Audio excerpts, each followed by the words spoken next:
friends, hello everyone, welcome back to my channel. In this video, we're going to start integral calculus. So JEE mathematics का integral calculus का ये first lecture है जिसमें हम indefinite integration के कुछ basics discuss करेंगे कि इंटीग्रेशन का मीनिंग क्या होता है, इसके कुछ बेसिक्स फॉर्मूलाज क्या होते हैं, इसका डिफरेंशिएशन से क्या लिंक है, इसका ग्राफिकल मीनिंग क्या होता है, इसका रीमेन इंटीग्रल से क्या उसके रिस्पेक्ट में क्या मीनिंग है। तो कहने का मतलब है कि हम इंटीग्रेशन के सारे एस्पेक्ट्स में देखने वाले हैं, इसके सारे बेसिक्स हम कवर करेंगे। इसका जो सार निकल के आया वो ये है कि आप जो है अगर ये वीडियो देख रहे हो तो आपका इंटीग्रल कैलकुलस का पूरा बेसिस रेडी हो जाएगा। सो स्टार्ट करते हैं। What is integration. अब इंटीग्रेशन का क्या मीनिंग है। अब तक हमने क्या पढ़ा था, कैलकुलस। कैलकुलस के दो पार्ट्स होते हैं, डिफरेंशियल कैलकुलस और इंटीग्रल कैलकुलस। डिफरेंशियल कैलकुलस में हमने लिमिट्स, कॉन्टिन्यूटी, डिफरेंशियबिलिटी, डिफरेंशिएशन, वो सही चीज़ें देखी। कहने का मतलब डिफरेंशिएशन का क्या मीनिंग है, रेट ऑफ चेंज। और साथ में अगर दूसरा मीनिंग देखें तो अगर हम किसी पॉइंट पे टेंजेंट ड्रॉ करते हैं तो उसके स्लोप का उसका डिफरेंशिएशन एट दैट पॉइंट कह देंगे। तो ये था डिफरेंशिएशन का मीनिंग और उसका ग्राफिकल मीनिंग। नेक्स्ट पार्ट आ जाता है इंटीग्रल कैलकुलस। अब इंटीग्रल कैलकुलस में क्या होगा, हम इसमें क्या करने वाले, इंटीग्रेशन करने वाले। इंटीग्रेशन का क्या मीनिंग है, अगर इंटीग्रेशन की मुझे दो वर्ड्स में डेफिनेशन देनी पड़ेगी तो सीधा से यही होगा कि इंटीग्रेशन कुछ नहीं, बस वो एंटी डेरिवेटिव है। अब एंटी डेरिवेटिव का क्या मीनिंग समझ में। एंटी डेरिवेटिव का मीनिंग है कि अगर मैं किसी फंक्शन का डिफरेंशिएशन करके दूसरा फंक्शन फाइंड आउट करूं तो फिर मैं जो अगर दूसरे फंक्शन का इंटीग्रेशन कर देता तो मुझे पहला फंक्शन मिल जाएगा। तो कहने का मतलब ये हुआ कि मान लेते हैं मेरे पास कोई फंक्शन f है, मैं उसका डिफरेंशिएशन करके एक फंक्शन g बना रहा हूँ जो मेरे पास f डैश के बराबर है। ये मैंने डिफरेंशिएशन किया, तो अगर मैं इसका वापस इंटीग्रेशन कर देता हूँ तो मैं वापस फंक्शन f फाइंड आउट कर सकता हूँ। तो ये कुछ इन्वर्स फंक्शंस की तरह ही हो गया कि अगर मैं किसी नंबर का टैन ले रहा हूँ तो उसका टैन इन्वर्स करने पे मुझे वो नंबर वापस मिल जाएगा। तो इस तरह से ये हो गया कि इंटीग्रेशन की डेफिनेशन क्या होगी, एंटी डेरिवेटिव। दो वर्ड्स में आगे डेफिनेशन देनी है, एंटी डेरिवेटिव। मीनिंग क्या हुआ कि वो जो है इन्वर्स फंक्शन है किसका, डिफरेंशिएशन का। तो ये हमने देखा इसका पहला मीनिंग कौन सा, कि अगर मैं किसी फंक्शन का डिफरेंशिएशन करूँ तो उसका अगर मैं वापस इंटीग्रेशन कर देता तो मुझे पहला वाला फंक्शन मिल जाएगा। तो ये था इंटीग्रेशन की डेफिनेशन अगर हम एंटी डेरिवेटिव मतलब कि डिफरेंशिएशन के रिस्पेक्ट में देखें। अब इंटीग्रेशन का दूसरा एस्पेक्ट आता है, दूसरा एस्पेक्ट कौन सा आता है, ग्राफिकल वाला मतलब कि जिसमें हम रीमेन इंटीग्रल की बात करेंगे। अच्छा, एक चीज़ देख लो कि अगर मेरे पास कोई फंक्शन f ऑफ एक्स है तो अगर मुझे इसका इंटीग्रेशन करना है तो मैं कैसे डिनोट करूँगा, यहाँ पर किया dx और इस तरह से, मतलब इतना लंबा साइन। कहने का मतलब है आपने s लिया और उसको खींच दिया तो ये मेरे पास इंटीग्रेशन का साइन बन गया। अब इसको खींच के मतलब कि इस टाइप का साइन रखा के वो हम अपने आगे वाले लेक्चर्स में देखेंगे। सो कहने का मतलब क्या है, किसी भी फंक्शन का मैं इंटीग्रेशन करूँ डिनोट कैसे करेंगे, f ऑफ एक्स dx और उसका इस तरह से इंटीग्रेशन का साइन। तो ये था कि इंटीग्रेशन को हम कैसे रिप्रेजेंट करते हैं। ठीक है, जो चीज़ मैं बताने वाला था उस पर चलते हैं। अब हम डिस्कस करने वाले ग्राफिकल मीनिंग ऑफ इंटीग्रेशन। अब इसमें क्या करना पड़ेगा, पहले एक्सिस ड्रॉ कर लेते हैं। ये मेरे पास दो एक्सिस होगी, एक्स एक्सिस और वाई एक्सिस। ठीक, ये मेरे पास एक्स एक्सिस और ये मेरे पास वाई एक्सिस। अज्यूम कर लेते हैं मेरे पास कोई फंक्शन है y is equal to f of x. ये मेरे पास कोई फंक्शन है y is equal to f of x. अब डिफरेंशिएशन में भी हमने उसका ग्राफिकल मीनिंग देखा था, तो अब इंटीग्रेशन का ग्राफिकल मीनिंग क्या होगा वो देखते हैं। अब इंटीग्रेशन का जो ग्राफिकल मीनिंग आता है वो आता है area under curve. Area under curve का क्या मीनिंग हो, मतलब कि इस कर्व के अंदर का एरिया, इसके अंडर कितना एरिया आ रहा है उसे हम कह देंगे वो एरिया अंडर कर्व है। तो अब एरिया जो वो अनलिमिटेड है तो मुझे इसको लिमिट करना पड़ेगा। लिमिट कैसे करेंगे, मान लेते हैं मुझे एरिया फाइंड आउट करना है x is equal to a से लेकर x is equal to b तक। तो अगर मुझे x is equal to a से लेकर x is equal to b तक एरिया फाइंड आउट करना है तो जो बीच वाला एरिया निकल कर आएगा, जो एरिया अंडर कर्व आएगा इस लिमिट के अंदर, x belongs to close interval a to b, इस इंटरवल के अंदर जो भी एरिया अंडर कर्व आएगा उसी एरिया अंडर कर्व को कह देगी कि ये मेरे पास क्या है, इंटीग्रेशन है f ऑफ x का। इंटीग्रेशन f ऑफ x का फ्रॉम a टू b। अब a टू b का क्या मतलब है, जो नॉर्मल इंटीग्रेशन होता है f ऑफ x dx, इसको हम इस तरह से रिप्रेजेंट करते हैं, ये होता है नॉर्मल इंटीग्रेशन। लेकिन अगर मुझे area under curve find out करने, कहने का मतलब अगर मुझे किसी इंटरवल में from a to b area find out करना है, तो फिर मैं क्या करूँगा, इसको जो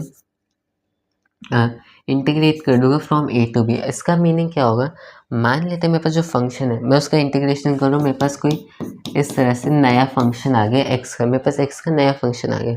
तो फिर अगर मैं उसका इंटीग्रेशन करूँ फ्रॉम ए टू बी, तो इसका मीनिंग क्या होगा, मैं बस कुछ नहीं कर रहा हूँ, उसके इंटीग्रेशन में पहले बी पुट करूँगा, फिर माइनस कर दो उसके इंटीग्रेशन में ए पुट करने पे जो वैल्यू आएगी वो।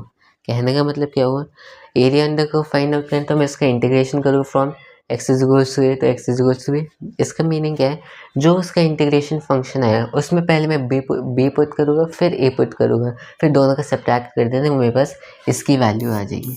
तो ये हमने डिस्कस किया इंटीग्रेशन का ग्राफिकल मीनिंग क्या होता है। क्या होता है, एरिया अंडर कर्व, अगर मुझे x belongs to a to b, इस इंटरवल में function area under curve find out करना पड़ेगा। तो जो ये मेरे पास एरिया आएगा वो मेरे पास हो जाएगा integration from a to b f of x d x.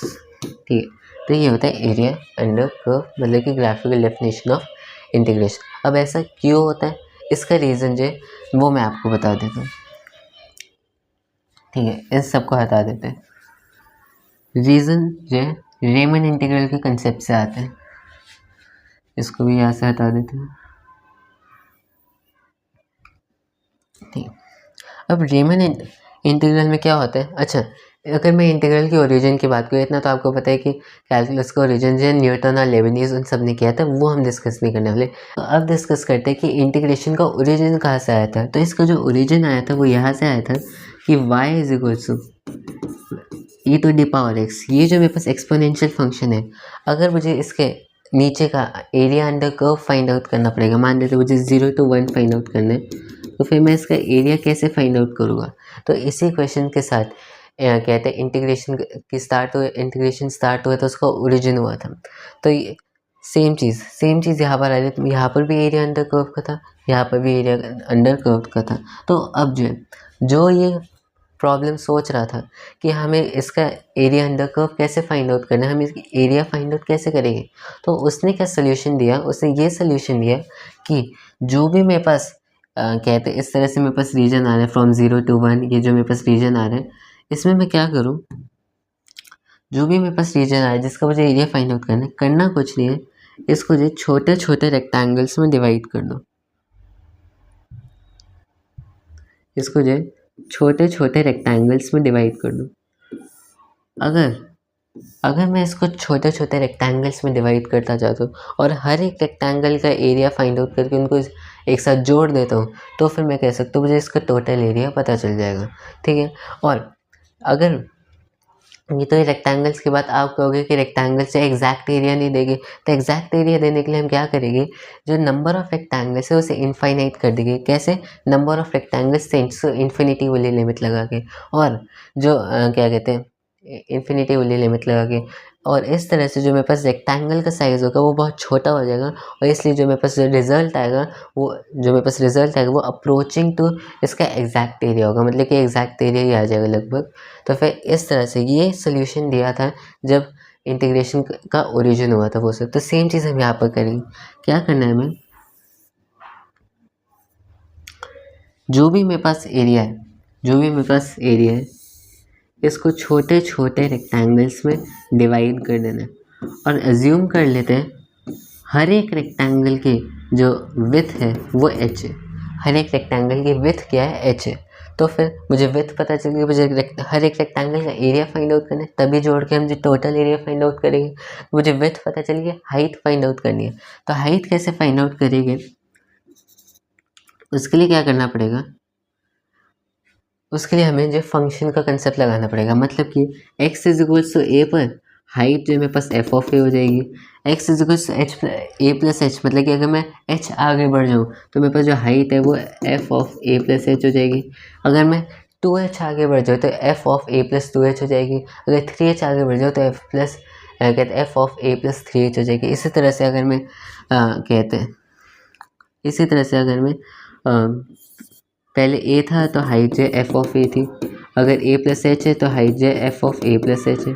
तो इसी तरह से अगर मैं आगे चलता जाऊँ तो फिर जो मेरे पास आगे अगर मैं nth की बात करूँ, nth मुझे रेक्टेंगल है उसके, अगर nth रेक्टेंगल की मुझे हाइट फाइंड आउट करनी है तो वो मेरे पास आ जाएगी a plus n minus one into h. ये कुछ ए पी की तरह ही, ये ए पी की nth टर्म। तो कहने का मतलब क्या है, मुझे हाइट पता चल गई f of a plus n minus one into H, मुझे विथ पता चल गई h, मुझे विथ पता है, हाइट पता है, दोनों को मल्टीप्लाई कर दूँगा मुझे एरिया ऑफ रेक्टेंगल पता चल जाएगा। अगर मैं उस एरिया ऑफ रेक्टेंगल को जोड़ दूँ, समेशन कर दूँ, तो फिर जो मेरे पास एरिया आ जाएगा। कैसे, ये मेरे पास with into f of a plus n minus one into h, ये मेरे पास आ गई हाइट, विथ और हाइट। अब तो ये हमने क्या किया, एच क्या थी, हर एक रेक्टेंगल की with f of a plus n minus one h, ये क्या था, हर एक रेक्टेंगल, अगर मैं एन की वैल्यू चेंज करते रहते तो हर एक रेक्टेंगल की हाइट को मैंने क्या कह दिया, एच कह दिया, और विथ को मैंने क्या कह दिया, एल कह दिया। दोनों को मल्टीप्लाई कर देंगे, मुझे रेक्टेंगल का एरिया पता चल जाएगा। अब अगर मैं हर एक रेक्टेंगल को ऐड कर दूँ तो क्या मुझे टोटल एरिया पता चल जाएगा। तो अब मैं क्या करने वाला हूँ, summation from n is equal, summation कर देते हैं, समेशन यहाँ पर आर होना चाहिए, एन की जगह क्या लेते हैं, r, summation r minus one h, जहाँ पर r is equal to from one से लेकर कहाँ तक, फ्रॉम वन से लेकर इन्फिनिटी तक। इस तरह से मैंने इसका समेशन कर दिया, और साथ में मुझे क्या करना पड़ेगा, एल टी मतलब लिमिट है, आपको LIM लिखना है, वैसे भी लिख सकते हो, मैं LT लिखता हूँ, ठीक है।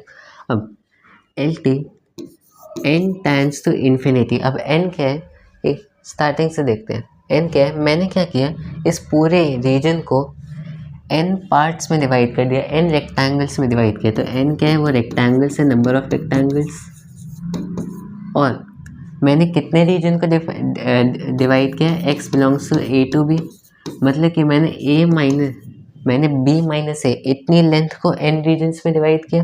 तो मेरे पास हर एक रेक्टेंगल की विथ जो मेरे पास आ जाएगी वो b minus a divide by n आ जाएगी, जिसे मैं कह दूँगा h। तो ये जो एक h के बीच में एक रिलेशन भी है, क्या है कि b minus a divide by n is equals to h। तो ये मेरे पास हो गया एक रिलेशन, और साथ में क्या करना है, इंटीग्रेशन। क्या होता है कि मैंने h को मल्टीप्लाई कर दिया f of a plus r minus one into h से, इसके मैंने समेशन कर दिया, और बाहर n टेंड्स टू इन्फिनिटी, और जो ये चीज़ आई इसका ही दूसरा फॉर्म है इंटीग्रेशन। कहने का मतलब है कि जो हम इंटीग्रेशन करते हैं और जो ये चीज़ें दोनों सेम चीज़ें हैं।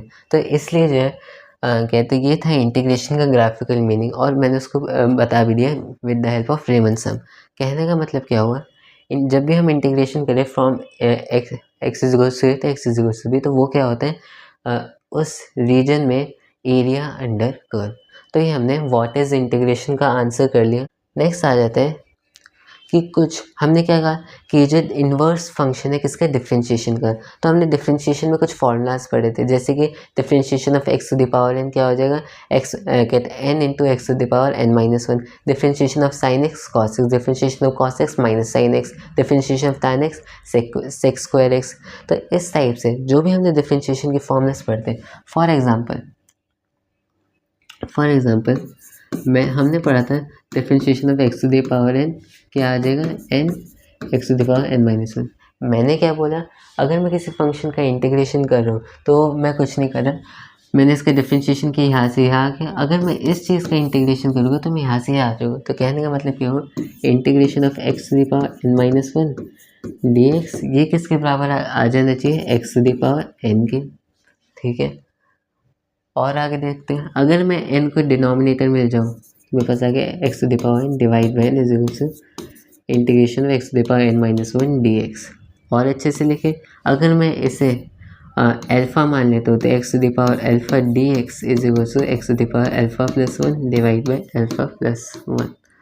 तो कहने का मतलब क्या है, कहना मैं बस यही चाहता था कि जो भी हमने डिफरेंशिएशन के फॉर्मूलाज रटे हैं, जो भी हमें डिफरेंशिएशन के फॉर्मूलाज पता है, अगर हम उनका अपोजिट कर दें तो हमें इंटीग्रेशन के फॉर्मूलाज मिल जाएंगे। मतलब कि अगर differentiation of x to the power n जो है n into x to the power n minus one होता है, तो integration of x to the power alpha जो है x to the power alpha plus one divide by x to the power alpha plus one divide by alpha plus one होगा। अगर differentiation of sine x जो है cos x के बराबर है, तो फिर integration of cos x sine x होगा। तो इंटीग्रेशन ऑफ कॉस एक्स किसके बराबर हो जाएगा, वो साइन एक्स के बराबर हो जाएगा।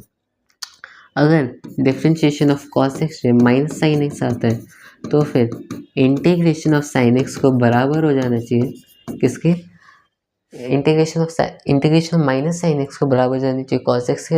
अगर माइनस को मैं उस साइड ले जाता हूँ तो integration of sine x minus cos x के बराबर हो जाएगा। तो ये पता क्या चला हमें, जो भी हमने डिफरेंशिएशन के फॉर्मूलाज पढ़े, अगर मैं उन्हें अपोजिट कर दूँ, उनको रिवर्स कर दूँ, तो मुझे इंटीग्रेशन की फॉर्मूलाज पता चल जाएगी। तो फिर अब ये मैंने कुछ फॉर्मूलाज लिखे sine cos x to the power n के। तो अब इनको आगे बढ़ाते हैं। मुझे क्या पता है e to the power x का, कुछ और फॉर्मूलाज देखते हैं। e to the power x का डिफरेंशिएशन मेरे पास e to the power x आता है, तो e to the power x का इंटीग्रेशन भी e to the power x होगा। अगर डिफरेंशिएशन ऑफ tan x जो है वो sec स्क्वायर x आता है, तो फिर sec स्क्वायर x का इंटीग्रेशन जो है tan x आना चाहिए। ठीक है, तो इस तरह से मैंने कुछ इनको रिवर्स किया और आगे चलते हैं और कुछ फॉर्मूलाज देखते हैं। मुझे क्या पता है, डिफरेंशिएशन ऑफ, अगर मैं साइन इनवर्स ऑफ एक्स का डिफरेंशिएशन कर दूँ, साइन इनवर्स ऑफ एक्स का डिफरेंशिएशन कर दूँ, मुझे क्या मिलेगा, 1/√1 माइनस एक्स स्क्वायर। ये होता है इसका डिफरेंशिएशन। सेम चीज़ अगर मैं करूँ, तो फिर अगर इसका डिफरेंशिएशन ये आता है, तो इसका इंटीग्रेशन ये आ जाना चाहिए। मतलब कि integration of 1/√1 minus x square dx बराबर हो जाना चाहिए साइन इनवर्स ऑफ एक्स के। Similarly tan inverse of x, इसका डिफरेंशिएशन 1/1 प्लस एक्स स्क्वायर होता है। तो फिर इसका डिफरेंशिएशन ये होता है, तो इसका इंटीग्रेशन ये हो जाना चाहिए। तो integration of 1 plus x square dx बराबर जाना चाहिए tan इनवर्स ऑफ एक्स के। ठीक है, तो किया हमने क्या, डिफरेंशिएशन की जो हमारे पास टेबल्स थी उनको अपोजिट कर दिए। अगर इसका डिफरेंशिएशन ये आ जाता है, तो इसका इंटीग्रेशन ये आ जाएगा। तो ये हमने किसकी बात की कि हमने कुछ बेसिक फॉर्मूलाज की बात की इंटीग्रेशन की, जो हमारे आगे फ्यूचर में यूज़ होगा।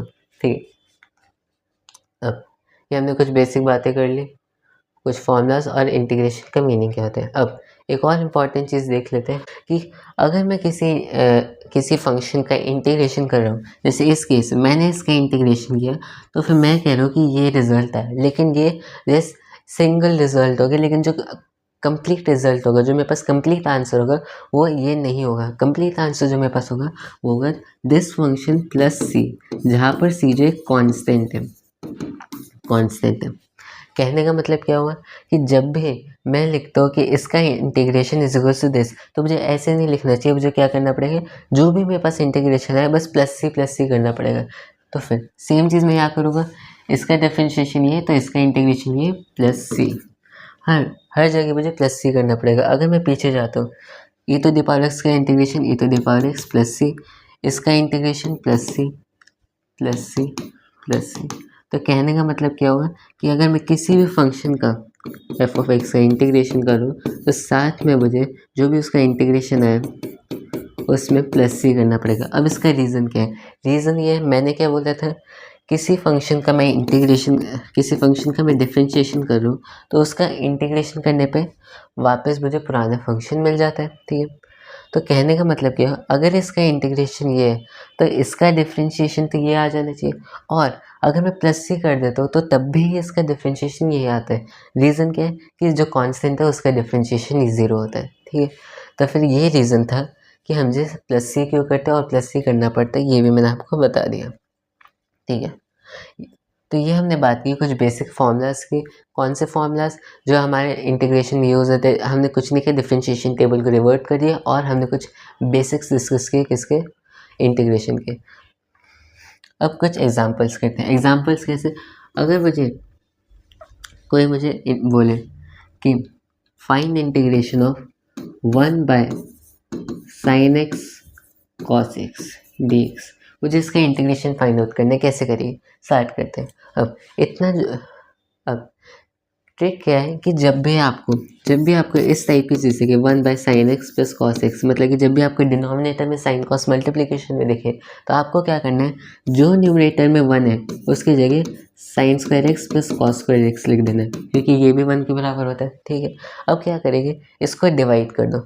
sin x से sin x कैंसिल आउट हो जाएगा, बचेगा tan x, plus cos x से cos x कैंसिल आउट हो जाएगा, बचेगा cot x। तो जो मेरे पास रिजल्ट आया, मुझे क्या करना है, integration of tan x plus cot x। तो बस मुझे इसका इंटीग्रेशन करना है, तो मेरे पास आ जाएगा आंसर। अब tan x का इंटीग्रेशन क्या होगा, तो फिर मैं क्या कहता हूँ, tan x का इंटीग्रेशन किसके बराबर होता है, यहाँ पर नोट कर लो, फॉर्मूला है tan x का इंटीग्रेशन बराबर होता है ln sec x plus c के, और जो cot x है, cot x का इंटीग्रेशन बराबर होता है ln sin x plus c के। तो tan x का इंटीग्रेशन इसके बराबर होता है और cot x का इंटीग्रेशन इसके बराबर होता है। ये हमारे इंपॉर्टेंट फॉर्मूलाज हैं, इनको याद रखना पड़ेगा। ठीक है, रीज़न क्या है, रीज़न आप देख सकते हो कि इसका डिफ्रेंशिएशन करोगे ये आएगा, इसका डिफ्रेंशिएशन करोगे ये आएगा। ठीक है, स्टार्ट करते हैं। और अगर आपको इसको बाद में प्रूफ करना है तो इंटीग्रेशन बाय पार्ट से प्रूफ हो जाता है। ठीक है, अब इसका मुझे इंटीग्रेशन करने क्या करना पड़ेगा, उसका इंटीग्रेशन प्लस इसका इंटीग्रेशन। तो मेरे पास आ गया ln sec x plus ln sin x, दोनों को ऐड करेंगे तो sin x divide by cos x, मेरे पास आ गया ln tan of x plus c। तो इस तरह से मैंने इंटीग्रेशन फाइंड आउट कर लिया। आगे चलते हैं। अगर मुझे इंटीग्रेशन फाइंड आउट करना हो किसका, find out integration of x² plus tan x plus x, अगर मुझे इसका इंटीग्रेशन फाइंड आउट करना, कैसे करेंगे, x² का इंटीग्रेशन क्या होगा, x³ डिवाइड बाई 3, क्योंकि 2 + 1 हो जाएगा, प्लस अब tan x का इंटीग्रेशन कैसे फाइंड आउट करना है, tan x के लिए हम क्या करेंगे, एक आइडेंटिटी लगाएंगे। वो कौन सी है कि tan x का square is equal to sec x का स्क्वायर माइनस 1, ये आइडेंटिटी होती है। अब मैं क्या करूँगा, tan x का इंटीग्रेशन करने की जगह इसका इंटीग्रेशन करूँगा, तो इसका इंटीग्रेशन करने की जगह मैं क्या करूँ, इसका इंटीग्रेशन करूँगा। और sec x का जो sec² x का इंटीग्रेशन मुझे पता है वो क्या होता है, tan x। क्यों, क्योंकि tan x का डिफरेंशिएशन sec² x होता है। तो ये मेरे पास आ गया tan x माइनस x का इंटीग्रेशन x, मतलब 1 का इंटीग्रेशन x, मेरे पास इसका इंटीग्रेशन आ गया tan x minus x, plus sign का इंटीग्रेशन क्या होगा, अगर मैं माइनस कॉस लेता तो इसका डिफरेंशिएशन साइन आता है, तो साइन का इंटीग्रेशन माइनस कॉस आएगा, ये आ गया minus cos x plus c हमेशा लगाना है। तो इस तरह से हम इंटीग्रेशन फाइंड आउट कर सकते हैं। तो अब यहाँ पर हमारा लेक्चर ख़त्म होता है। नेक्स्ट वीडियो में हम इंटीग्रल कैलकुलस को आगे क्या कहते हैं, आगे कंटिन्यू करेंगे। तो इस वाली वीडियो में हमने क्या देखा, basics of integration, what is integration, Riemann integral का क्या मीनिंग होता है, वो सारी चीज़ें। फिर उसके बाद हमने क्या बेसिक फॉर्मूलाज क्या होते हैं, और उसके बाद कुछ प्रॉब्लम्स करके अपने इंटीग्रेशन के कंसेप्ट को कंक्रीट कर लिया। अब नेक्स्ट वीडियो में इस चैप्टर को कंटिन्यू करेंगे। बाय।